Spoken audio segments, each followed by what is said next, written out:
Israel, please, if you're there. If not, maybe we can have Epilos. Okay, wait. You hear me? Yes, yes, please. Okay.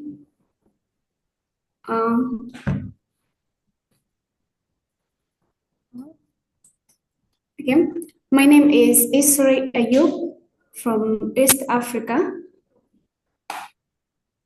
I am a mom of a girl living with epilepsy. Okay, thank you very much, Israel. Epilos, please, could you introduce yourself as well? Hello, everyone. Greeting from Nairobi, Kenya. My name is Epilos Musimbi from an organization called Youth on the Move, Empower Talents with Epilepsy. I am a mentor and the team leader of the organization, doing a lot of work mentoring young persons with epilepsy, both female and male. Thank you. All right. Thank you very much, Epilos. Sarah, please, could you introduce yourself? My apologies. The place I chose to sit for the meeting, it is raining cats and dogs. It is interrupting our meeting, but my name is Sarah Nekesa, if you can hear me. I work for Epilepsy Support Association Uganda. All right.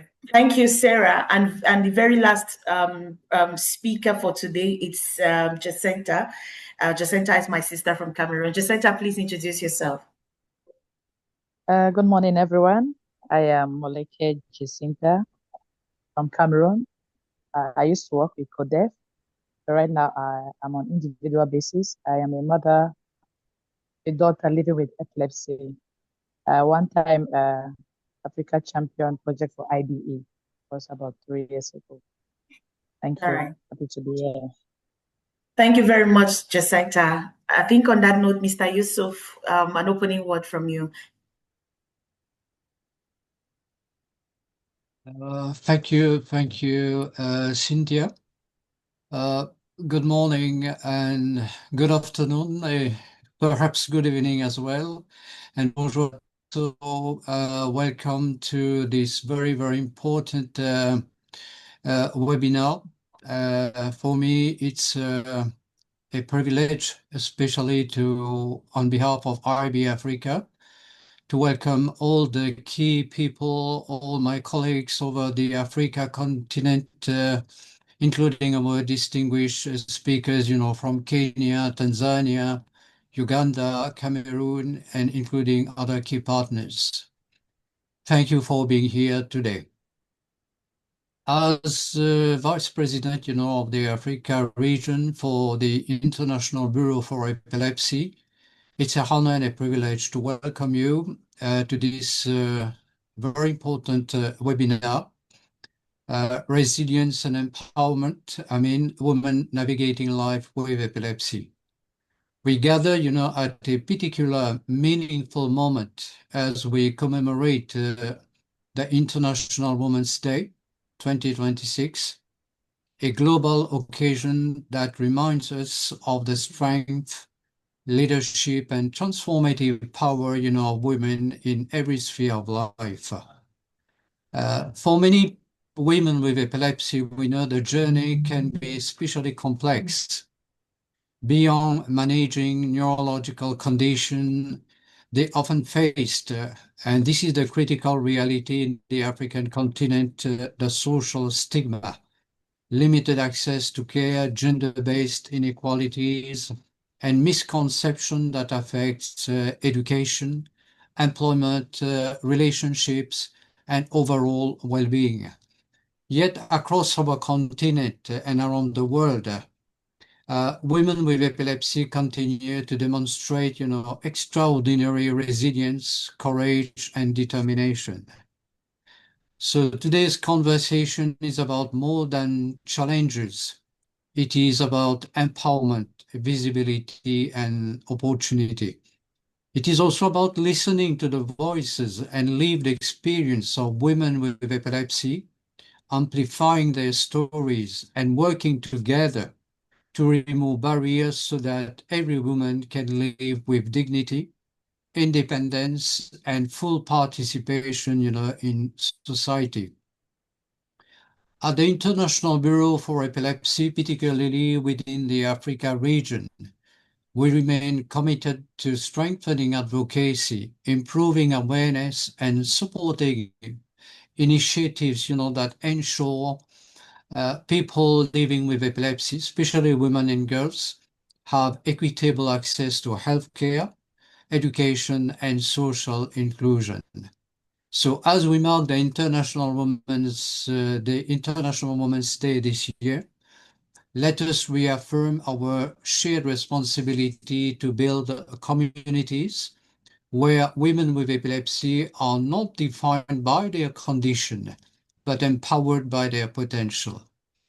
I would like to extend my sincere appreciation to all the organizers, speakers, and partners who made this webinar possible, and to all the participants who have taken the time to engage in these vital discussions. Unfortunately, I will not be able to stay long with you all due to the fact that currently we are running a very important workshop on epilepsy and employment funded by the IBE Africa region. So lots of people are in the room. So thank you so much for inviting me, and wish you all a very inspiring webinar and a very productive discussions. Thank you so much. Thank you very much, sir. Of course, Mr. Yusuf is the Vice President for the African region for IBE. Thank you very much, sir, for those very warm words, and we wish you well with your workshop. Okay, I think on that note, we are going to get straight into topic of discussion. Please, I want to invite Sarah, Epilos, and Jacinta. You have to turn on your cameras, please. It'll be important to see the faces behind the voices. And so, just like we indicated, flyers and that have been circulating for a while. This webinar, of course, it's been held in commemoration of the International Women's Day under the theme Give to Gain, calls for a mindset rooted in generosity, collaboration, and shared progress. So we are uniquely gathering here today to spotlight the unique experiences, strengths, and challenges of women living with epilepsy across Africa. Epilepsy, of course, we all know, affects millions of women and girls, yet their voices are too often unheard. So today's conversation is going to create a safe and empowering space to share lived experiences, address stigma, highlight advocacy efforts, and promote access to care and opportunity. It is on this premise that we invited women leaders and advocates from Kenya, Tanzania, Cameroon, and Uganda, who will each be bringing their very powerful perspectives from their different communities. So, of course, we're going to be listening to a lady who lives with epilepsy, lived experience. We're going to be listening to a mother. We're going to be listening to people who care, that's carers. And then, of course, we'll be talking to another sister who has done a lot of work around epilepsy related issues. So straight away, I am going to be inviting Israel. Israel, in her introduction, she rightly told us that she is a person living with epilepsy. Israel, please, do you want to turn on your camera, because I'm going to begin the discussion with you. So it's going to be a kind of an interactive session. We didn't want to just tell people to talk and talk and talk, but we just wanted to make it interactive. And so if you probably have questions or want to add to something, you could drop that in the chat, or you could put up your hand at the end. And if we have time, we definitely can take that through. So I'm going to begin with Israel. Israel, please, you have to turn on your camera. I can't see you. Please do help turn on your camera and turn on your speaker as well. Yeah. Okay. Okay, I think your speaker is on, but your video isn't. I still can't see you.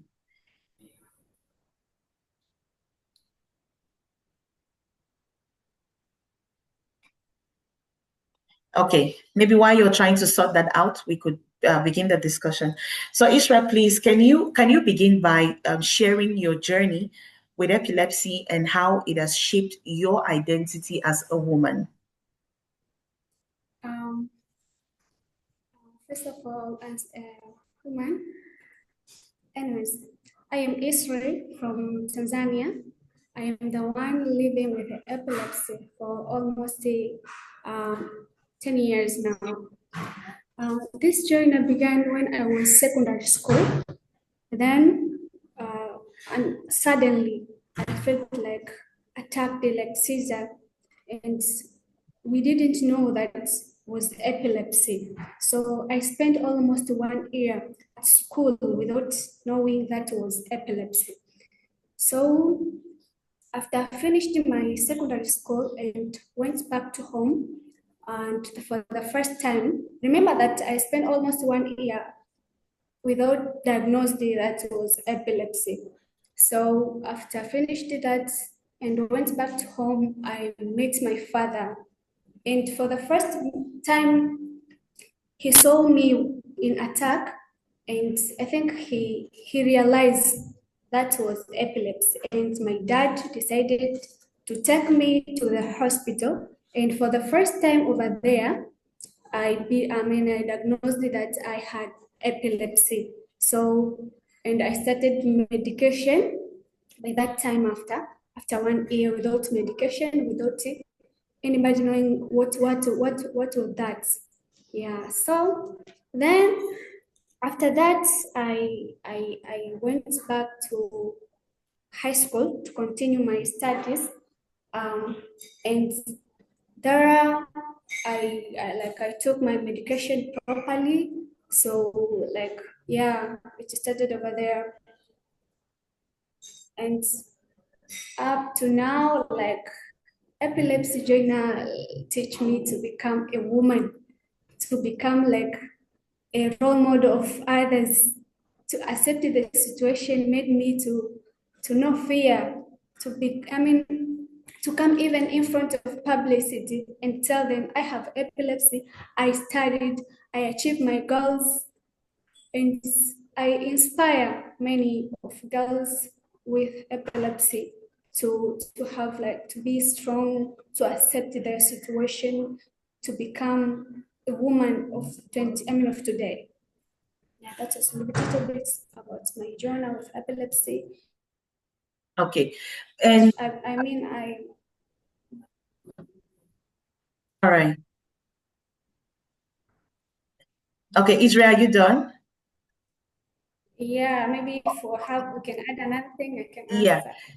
Okay, so the second thing I wanted to find out from you is what are some of the most significant misconceptions you've encountered in this 10 years that you have lived with epilepsy, and how have you addressed them?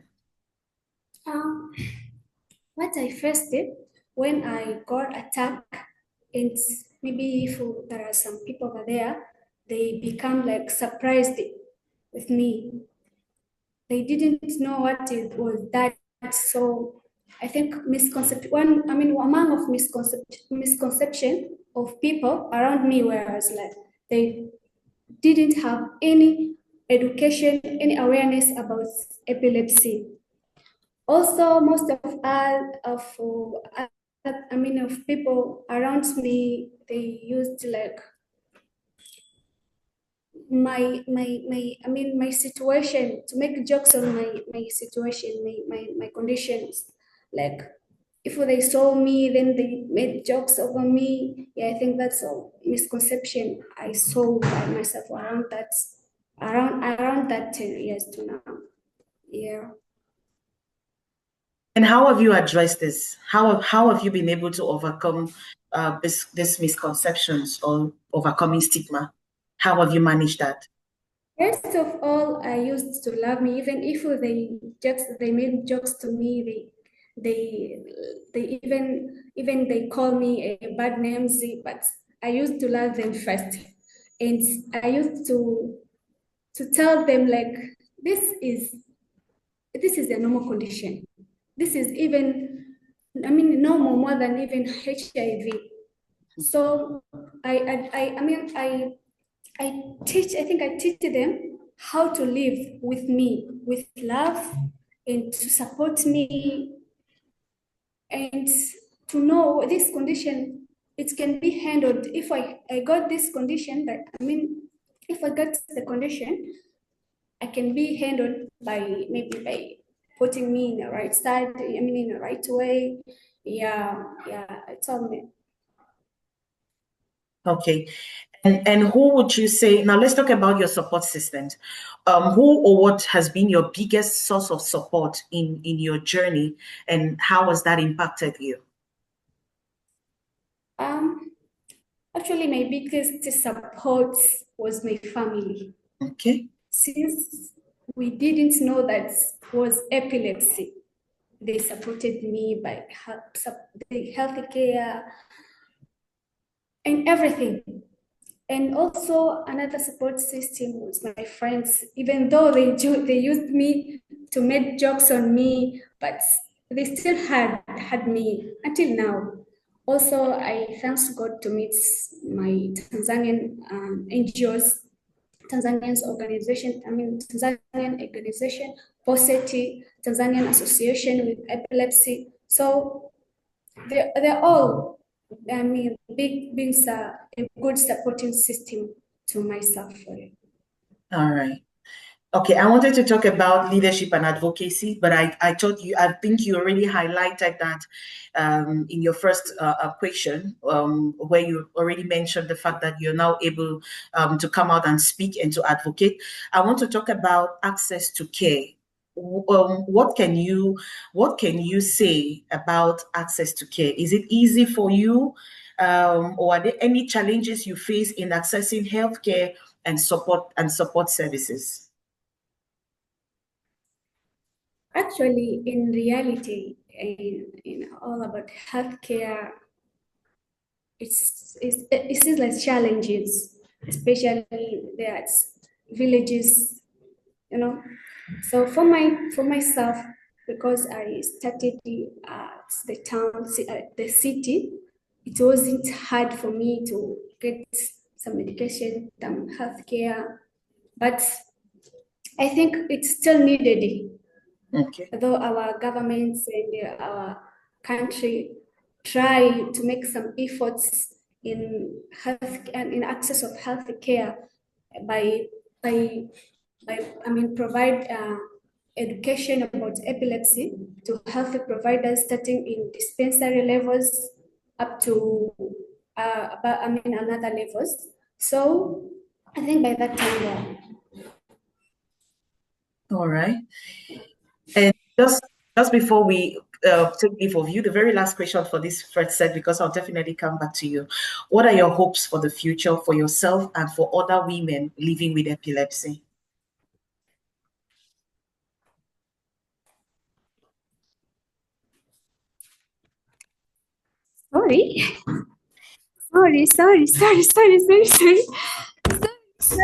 Sorry. We can continue now. Okay. All right. I was asking that what are your hopes for the future and for other women living with epilepsy? What can you say? What? You can repeat the question?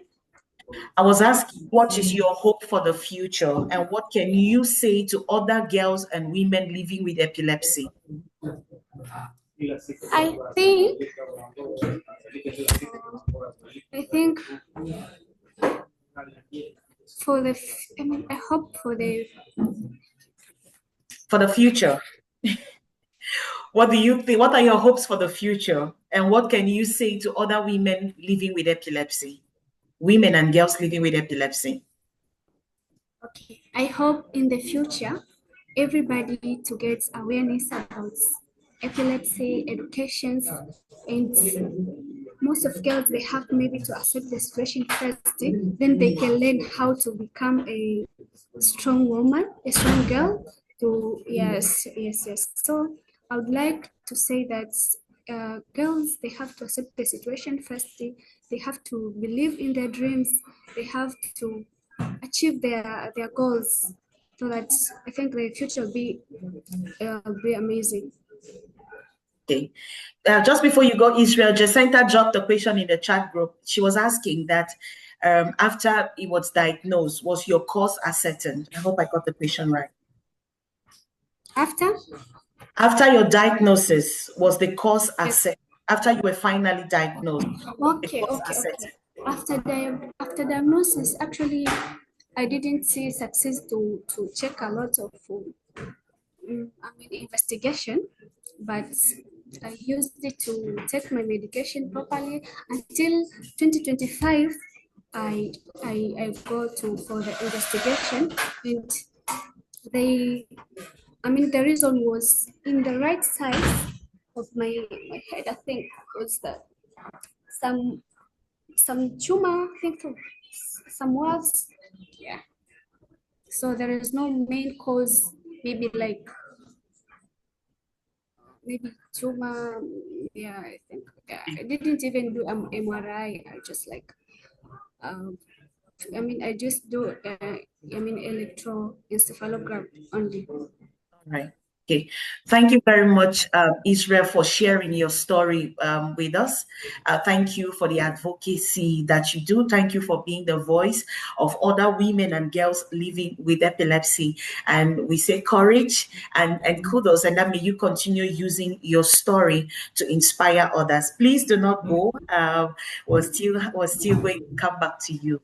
So at this point in time, we want to talk to carers. Let's talk to Sarah and Jacinta. Please, can you turn on your cameras as well as your speakers for us? Okay. So I'm going to begin with Sarah. Sarah, please, can you tell us about your case? Can you just briefly tell us about it? Yeah, thank you so much, Cynthia. My case is actually very interesting as a mother of a child with epilepsy. I come to work for Epilepsy Support Association as somebody who is just coming to work, looking for employment anyway. So somehow I get so interested in working for people with epilepsy. Little did I know that the future was waiting.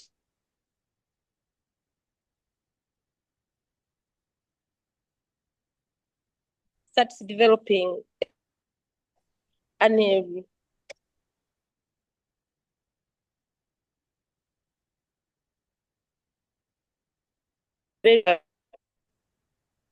very hyperactive in class. And this sent me thinking, because I've worked with epilepsy for now about 17 years, it sent me thinking about my boy, of what is happening, because we went to several hospitals and we didn't understand what was going on. So it was until this one point that I had to see one of our neurologists in Uganda, and she told me to go for an EEG.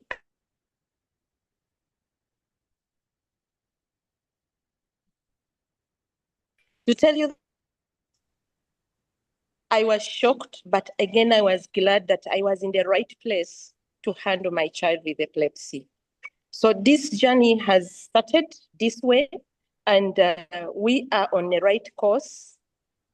It has hit us as a family, but we believe that having sought for early treatment and care, we have a very positive future for our child. Thank you. All right. Thank you, Sarah.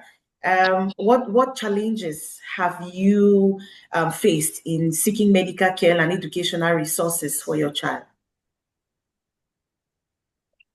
Personally, I would say that challenges, I haven't met them so much. Why? Because I'm already in this field, and by the time this challenge came to my house, came to my doorstep, I was already in the field. So it was easier for me to access care because I have friends in the medical practitioning sector, the neurologists in Uganda, the psychiatrists in Uganda, I have met them, and so my journey has not been as bad as the journey that I see with the people that we serve in Uganda. Of course, me, I am exposed to this such resources, but then how about of that person who is down deep in the village, where there is a lot of myths and misconceptions around epilepsy? Of course, we are battling a lot around late diagnosis, late care. Most people that we are interacting with, they have gone through a lot. They first go through witchcraft, misconceptions. By the time they come to seek the right care, there is already damage done. And of course, these are families who are very poor. By the time they are coming for care, it is already too late. But we are still battling. We are still fighting. Yeah, those are some of the challenges really that the communities in Uganda are facing. Yeah. All right. And how are you using the current condition of your child to do advocacy within health settings, schools, or within your community? I'll tell you, Cynthia, that as a result of my child having epilepsy, of course, in school, there was already a very big challenge because teachers were not understanding his condition. His hyperactivity, his non-concentration in class made me think, because now my child was being discriminated against. It made us actually to remove him from the national curriculum education type, and we took him to a specialized kind of, because that is now, they took him to an international school, and we had to speak to these schools to telling them the condition of our child. However, this sent me thinking, and with my family, we thought that if my child was being discriminated at this level, how are other children being treated in schools? So me and my colleagues at office, we have started what we call school epilepsy clubs in schools, both in primary schools and in secondary schools. This, we mimic epilepsy in music, dance, and drama, making the environment for a child with epilepsy in school to be very conducive and very friendly, such that they can also live a better life in future. Yeah, that is what I have done so far. Thank you. All right. Okay. Thank you very much, Mr. Kenneth. Your question to Sarah, actually, it's linked or connected to my next question. So, Mr. Kenneth, it's trying to find out from you that it's a meeting. Have you at any time gotten to the point where you felt in fact you are exhausted caring for your child, and if at all you hit this point, what support systems have you found most helpful in managing the situation? Yeah. Cynthia, bear me witness. Having a child with epilepsy is not a meal on a table to take. It is a very big weight, both on the family and especially to a mother like me. You have several questions to answer. You have several questions to answer to your friends who do not understand epilepsy. You have also questions within yourself. You understand? Yeah. To answer, even in the community, even in the family setting. However, me having worked with epilepsy before, my family has been very supportive. Like I said, I don't know that I said this. He is the third born. I have 4 children. This is the third born. So the elder brothers are very supportive. His father is very supportive. But that is the nuclear family. But when we look at the extended family, they have come to understand this condition, and it has been when they see it around them, they treat him with special care, which I actually do not want to. I do not encourage them to give him a special kind of care unless he has a seizure. But I have told all my family, extended family, about how to manage the situation in case we are not there, in case I am not here. That True, yes. As a mother with a child with epilepsy, it is very tiring. You are worried all the time. You do not know what your child is going through where he's not with you. He's just 10 years. So you don't know whether at school they are taking good care of him. You actually do not want that child to leave your side because you don't know what is going to happen to your child. It is really tiring. I beg to submit. All right. Okay.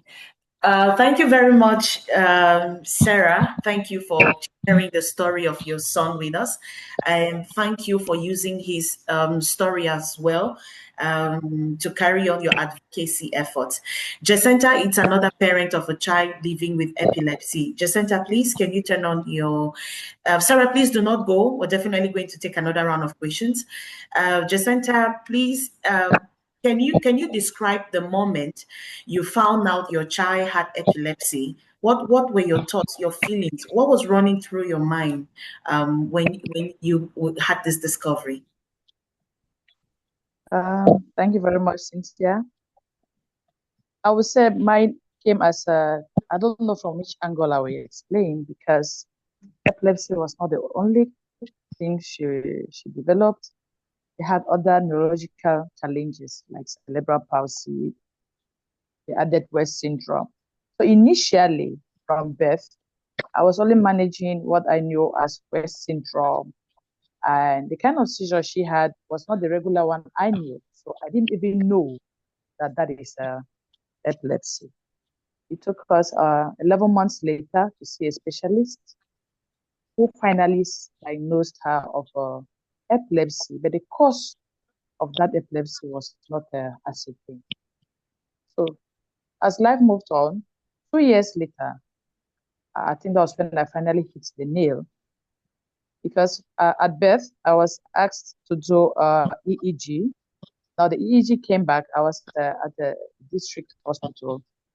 So they only told me that, okay, they can manage it from there. Whereas the person that interpreted this EEG was a specialist to my child's case, but they didn't send me to him. So 2 years later, I went to another hospital for some other thing because she was unable to put her feet on the floor. So when I went there, they asked me to see the same person that interpreted my daughter's EEG when she was born. So when I met him, we ran another series of EEG, MRI, and there was diagnosed fully that due to lack of oxygen to the brain during birth, she suffered, I don't know how to call it, cerebral palsy, which has now led her to be convulsing. Therefore, since it cannot be managed, we now added epilepsy to her case. That was where the reality dawned on us, that there's epilepsy, there's cerebral palsy, and there are other challenges. So at that moment, before that, I had done a few research to help me manage this case. On the side of my husband, he was too broken to know that he has given birth to a daughter, and people will be laughing at her that she has epilepsy. But as a mom, I took it from a different angle to heal, to be able to support her.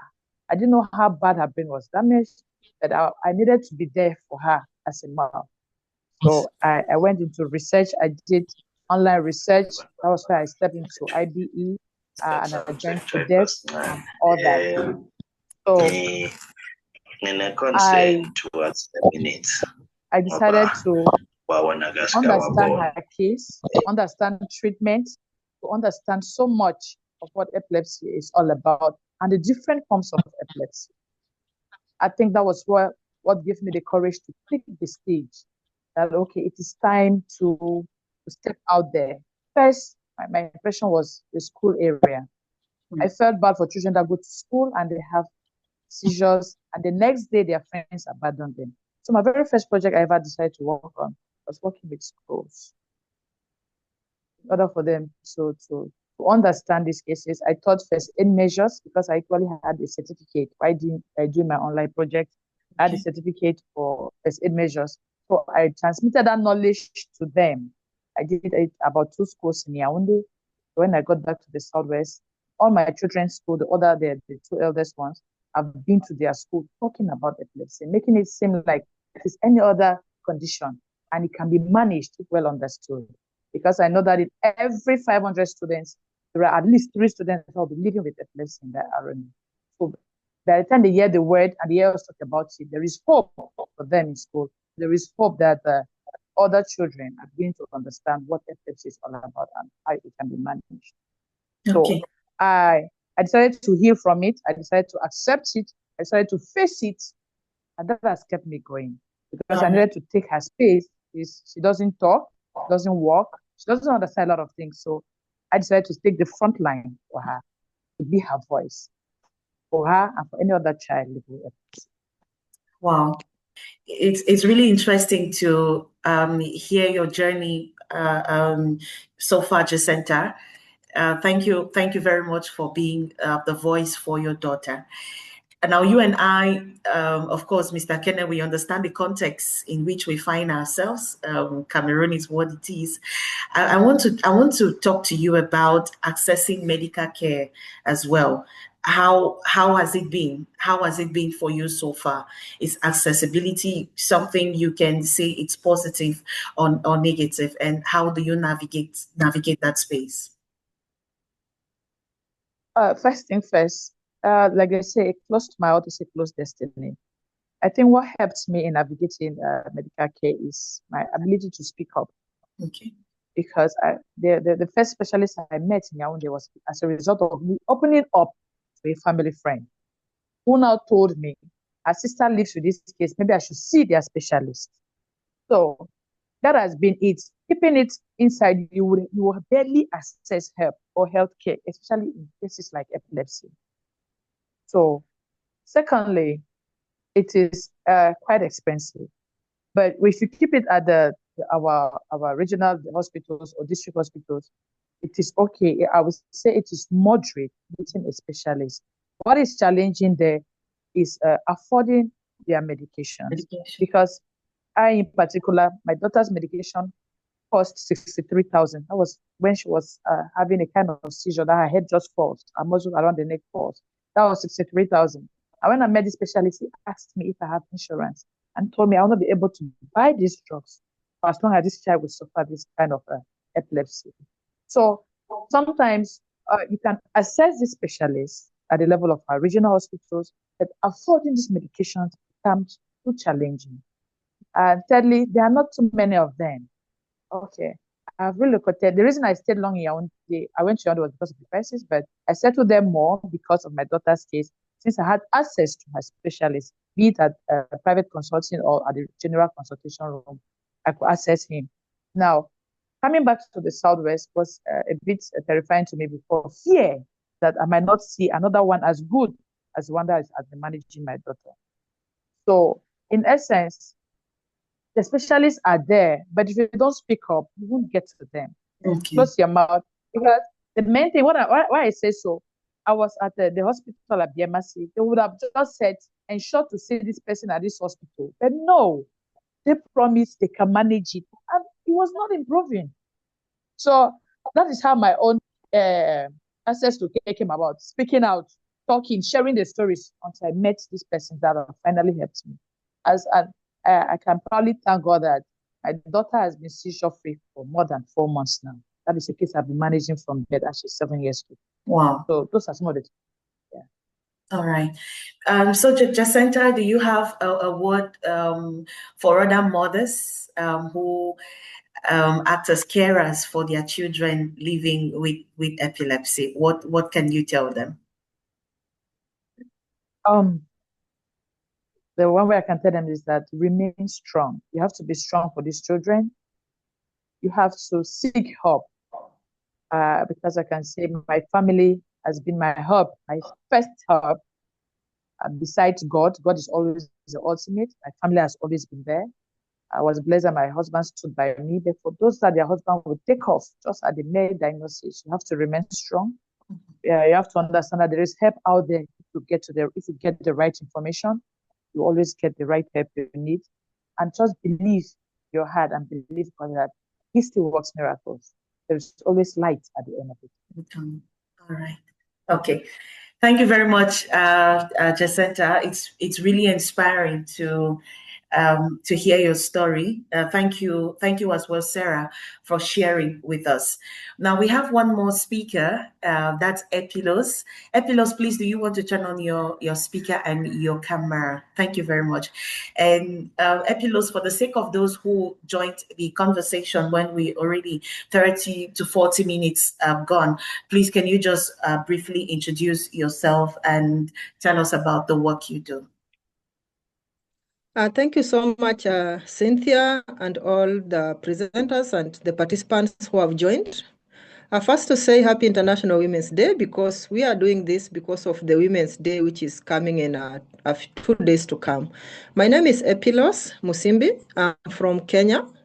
I am the team leader of an organization called Youth on the Move, Empower Talents with Epilepsy. Okay.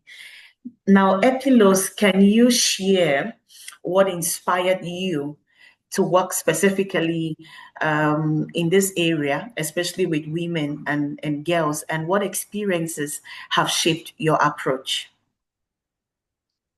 Thank you so much. I can say my journey working with vulnerable communities in general began when I was a young girl, compassionate about serving. And when I went into my career of sociology, I was keen to focus on social problems. Mm-hmm. And my career journey began with street families, where I was working with women and girls on the streets. And this really struck me, though it was an internship, it really struck me and the challenges women had.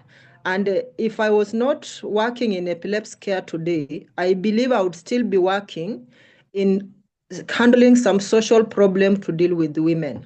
So my journey in epilepsy spaces began in 2010, when after finishing my internship and working with street families, an opportunity presented itself at Youth on the Move, which is an non-governmental organization focusing on mentoring young men and women with epilepsy, while also creating awareness and doing a lot of advocacy. When the opportunity presented and I applied, I was successful. And when I came to learn more about epilepsy, other than what I used to see in the village, someone having a seizure, I knew this was the place to be, because I really wanted to touch lives. I really wanted to serve, and I really wanted to understand more. So I was really first fascinated by seeing somebody get a seizure and what they went through. Okay. And also I was fascinated by the stigma around epilepsy. Personally, when I shared with my parents that I'm now working in epilepsy spaces, the first response my mom told me was, "You are going to finish your entire family because this thing is contagious." And I think that hit me hard to even touch more lives, because I told Mom, I'm sharing because I'm already 3 months into that system. And if I was to get, then I would have already gotten it. So that's how I was inspired to join a Dutch lady who was the founder of the organization. And I joined as a mentorship and awareness person. So I got firsthand information from communities during mobilization on what epilepsy really is. So I can add that mentoring women and girls has been part of me, because if you look at epilepsy, quote unquote, they call it the mannerless condition. It doesn't know when to strike. A seizure will not alert in most cases. Mostly it happens in crowded places, in noisy places, in places that one would least expect. And looking at women's vulnerability, their dress code, and how their bodies have been structured, I felt this is a group, plus the ones of young people who are now transitioning to adulthood, even boys. This is the group that I really want to focus on, to understand epilepsy more and to see how I can support them live normal lives. My key agenda was to work from charity model to human rights model. Rather than having pity on them, helping them stand for themselves, understand themselves, and forge life, and even advocate for themselves. And that's what I do on a daily basis. Thank you. All right. Okay. Thank you, Epilos. It tells that you have done much work, which I think it's equally a reflection of the organization you work for, because I do see and follow your work on social media platforms. And now, with this experience that you have had, what are some of the unique challenges you think women and girls with epilepsy encounter, and how does it differ from the experiences of men living with epilepsy? One of the greatest challenge women with epilepsy face is the socialization aspect. From our African perspectives, we all know women were socialized to remain calm, to just be heard, to just be seen, not to be heard, not to express themselves. And you find stress being a major trigger, it really has a toll on the women, who most of the time are to remain indoors, while men can actually even go out there, speak for themselves, engage in games. And as much as they have epilepsy, that kind becomes a bit of unwinding for them. So that has been the biggest challenge, even mentoring young women with epilepsy to speak for themselves. It becomes a challenge. The next challenge also, as in terms of socialization, is when it comes to their biological functioning, their reproductive health. You find that if a woman is not socialized to speak and be free, to what extent will this woman talk about her menstruation? So you realize these young people, when you're training them on their triggering factors, you realize most of them, the trigger is their menstruation, of which if they talk about it to the doctor, they'll be able to balance their hormones and probably live normal lives. So it's really a challenge. They feel shy to go to the doctor and say, I have noted that I get seizures only at these days in the month. And when you even tell the mother or the caregiver who is a female to go and share, they kind of shy away, especially the women in rural areas or whom have not received adequate education. That has been the biggest challenge I've found. And sadly, in Kenya, I'm observing most girls are getting epilepsy during their puberty stage, 12, 13, 14 years is where many cases are now coming into play, where epilepsy presents in itself. It could be mostly it's catamenial seizures, or it could be it was a bit silent, but they have reached this moment in their life when there's a lot of hormonal changes in their bodies, and then it ruptures.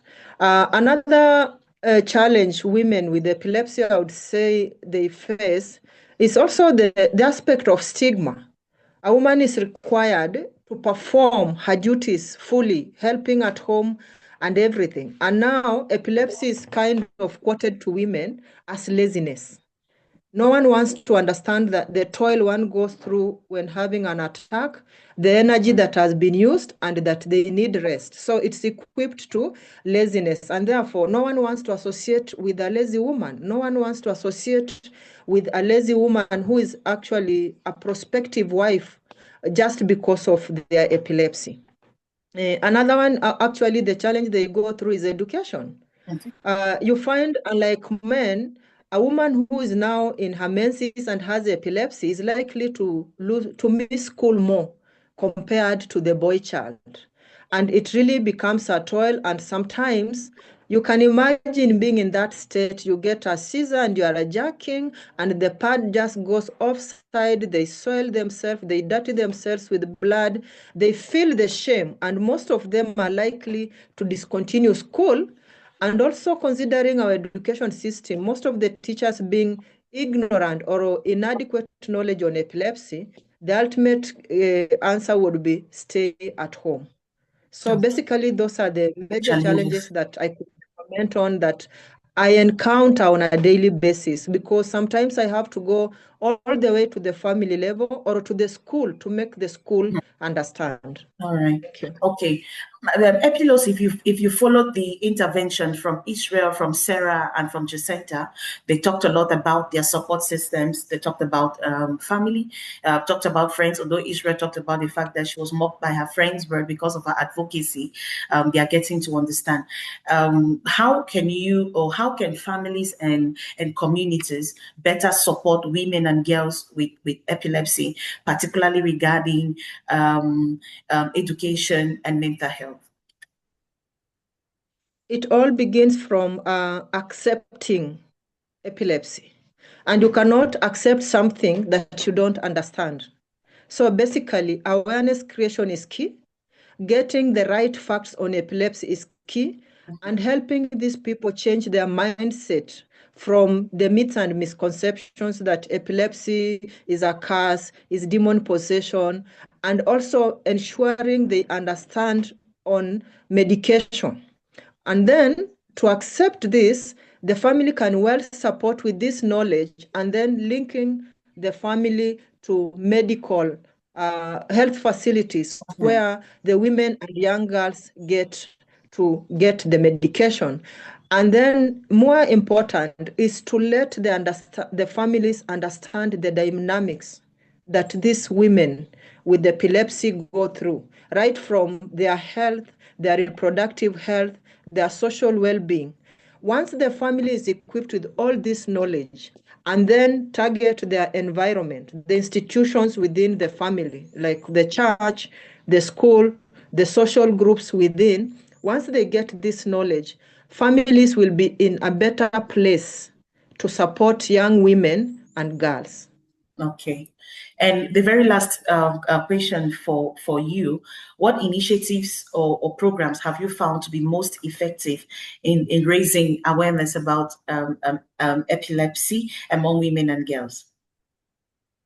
One that has really worked well is peer-to-peer education. Okay. In my organization, all my colleagues are young people.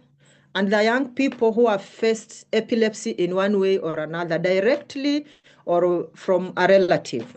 And there are those who have also gone through our mentorship program.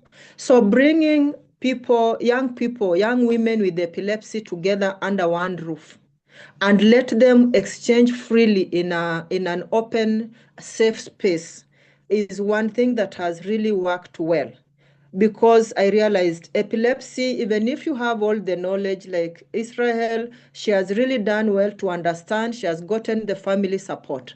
But if she doesn't get peers who have epilepsy to walk the journey with, to exchange ideas until to a level of normalizing this condition, it will remain a big challenge. Another approach is the caregiver support program. We bring caregivers of young persons with epilepsy on board. Wow. And we mostly advocate, as much as we want both parents to come, we really push also for mothers or for women to attend. So when women attend who are caregivers and they get first the coaching and counseling, then they get the mentorship on how to live with women and girls with epilepsy. Equipped with that knowledge, you find that women have a lot of command and a lot of respect in families. When now they go and sit with the siblings of the affected girl, they share with the husband, it becomes more impactful. So peer-to-peer caregiver support programs around girls with epilepsy and tailoring that knowledge awareness to fit into their dynamics of their culture, their dynamics of their identity works very well because I have seen it work. Thank you. Okay, so there's a question for you from Mr. Som Kenneth from CODEF Cameroon. He's asking that what is the hygiene and sanitation level of youths with epilepsy in your country? It's a kind of 50-50. Okay. As I would say, those in urban centers, like let's say the capital center in Nairobi, as much as life is hard, there are more charity organizations or non-governmental organizations crowded in city areas, who offer support. Very good programs for hygiene, not just education, and also providing. It's a kind of a sad scenario for women in the rural areas. There are women in the rural areas, not just those with epilepsy, but in general, who doesn't even know what pads are, who doesn't even know the proper hygiene. And that's why I say it's a 50-50. As much as the government tries to put in programs in public schools for hygiene and even supporting the toiletries, it's not adequate yet. It's still a journey. Okay. All right. Thank you very much, Epilos and Mr. Kenneth. I hope you're satisfied with that response. And it was actually a webinar that was planned for an hour. The discussion has gotten very, very interesting, educative, raising awareness. And I mean, there are lots of things we're taking home from the different speakers. So we'll just have the last set each and your final words. So if there's someone who wants to say something, you could just drop in the chat group or indicate with a hand show, and we see if we can take that, because we have less than 5 minutes to round up. Israel, please, I'll quickly just come back to you. There was a question that came from Mr. Kenneth for you. Israel, are you there? It looks like your network, I don't know if it's my network or yours, that is a little shaky. And Mr. Kenneth was asking about, please just give me a minute to quickly go back through that question, something about sexual reproductive health. Let me quickly go back to that question. A minute, please. Okay, Israel, he was asking that how has epilepsy affected your sexual reproductive health and rights, say menstruation and marriage? Has this affected you in any way? I think socialization in general.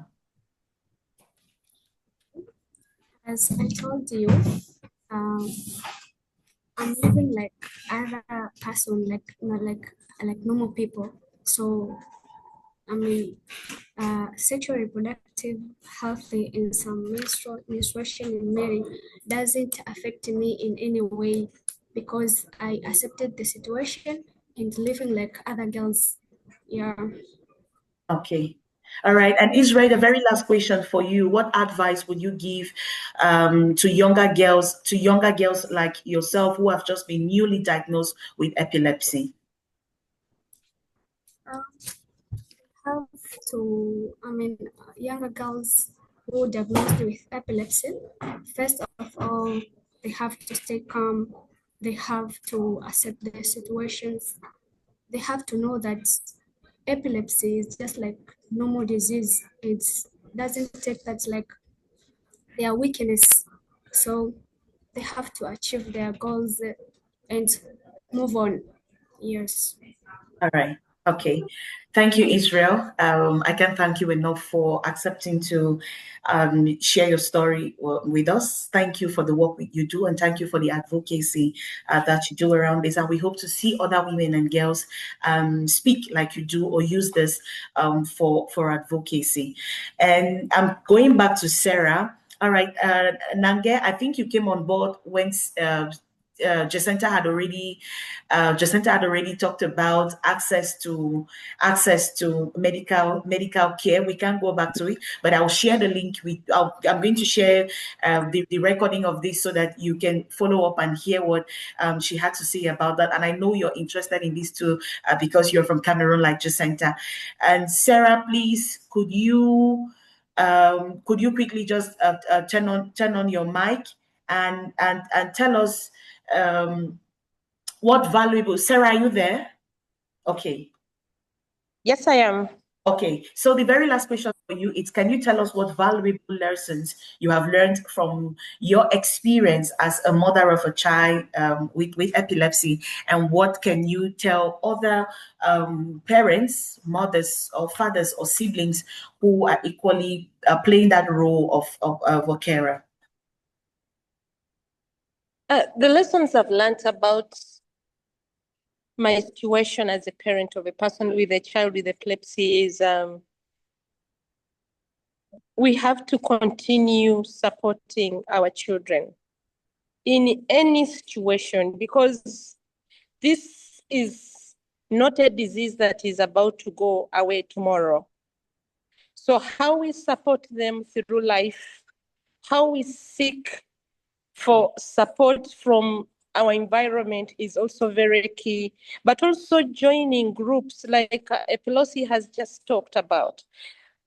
Having that peer-to-peer talk is a therapy for healing for parents that are caring for children with epilepsy. Sometimes when you are alone and staying alone in your room, in your house, it can be heavy on your shoulders. But when you go for peer-to-peer, when you go for mentorship, when you go to talk to these people that also have issues surrounding their children, sometimes actually you come out with a very light heart and you say, okay, I'm not the only person that is having such a situation. But also, we are not going to stop awareness raising.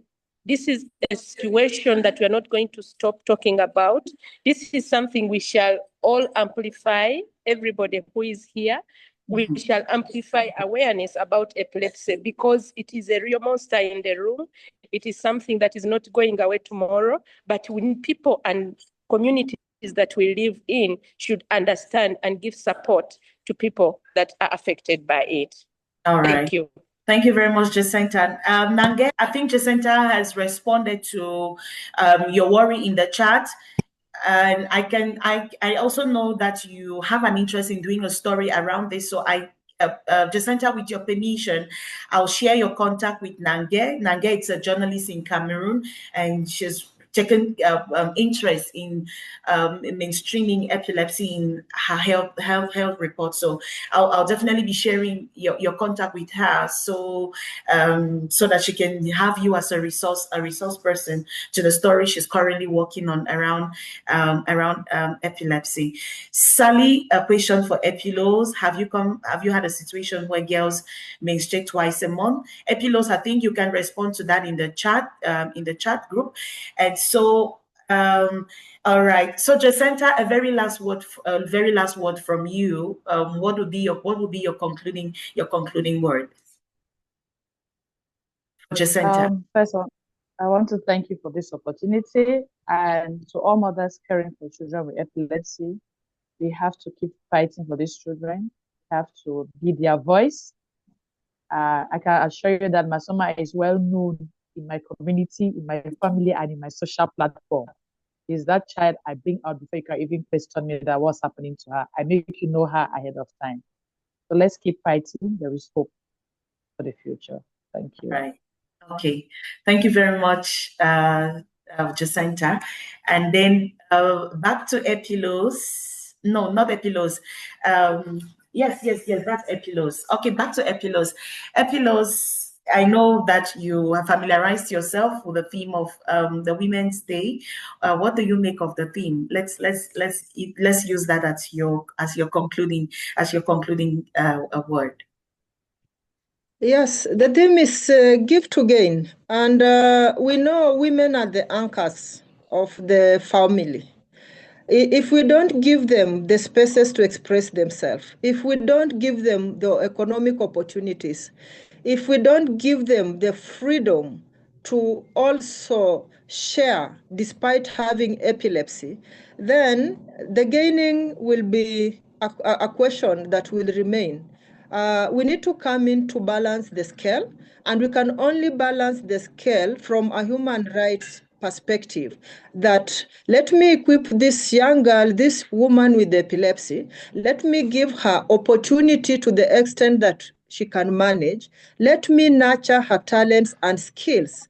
And by doing so, she will gain. I will have given, she will gain, and will strike the balance and move away from charity and move away from the burden of the disease in general and move away from the stigma. Why? Because we will not be advocating for them all the time. We want them to amplify their voices, and they can only amplify their voices by showcasing their capabilities. Women with epilepsy leaders, teachers, women who are teachers who have epilepsy, women with epilepsy with successful families, women with epilepsy having children, and that way, indeed, we will have helped the women. And so the theme, give to gain, let's strike the balance. Thank you. All right. Thank you. Thank you. Thank you all very, very much. Thank you to all the participants who joined us. It's been 1 hour, very rich discussion here. Thank you to Epilos. Thank you to Sarah. Thank you to Jacinta and Israel. Thank you, ladies, very much for accepting to do this with us at IBE Africa. I really appreciate you. The moment I reached out to each of you, you didn't hesitate. You immediately told me that you're very ready to join the discussion, and I deeply appreciate you for that. I think happy International Women's Day to all the women and girls who are on board. Please, let's continue doing what we do because we need each other in this epilepsy fight. I think in the absence of the Vice President, Ko Ezekiel is the secretary. He's the secretary for IBE Africa. Ezekiel, I think in the absence of the VP, you can give us a concluding remarks for us to close this session. Hi, Ezekiel. Hi, Cynthia. Thank you so much, our dear participants, and thank you to our panelists who have shared their stories. It has really been an interesting discussion, and we look forward for more discussions like this. Well, women with epilepsy face quite a variety of challenges, and like I put in the chat, our situation in the country is really unique. It's unfortunate that we are having stories from predominantly people who live in the urban areas. And when you go back to the rural areas, the challenges there are quite immense, and you cannot imagine. One of the things that I've observed over the years, I've visited over 100 household women living with epilepsy, and the aspect of sexual and gender-based violence is something really that is a big challenge that women with epilepsy face here in the country. I don't know what is the situation in other parts of Africa, but here it's quite challenging. So it has really been an interesting discussion, and I really thank all the participants who have labored to share their stories today and continue to empower more women with epilepsy to speak up and find help. Thank you so much, and happy International Women's Day. Thank you so much. All right. Thank you very much, Ezekiel. Thank you, everyone. Have a great day and, of course, a great weekend to you all. Thank you. Thank you very much. Thank you. Thank you. Thank you. Bye.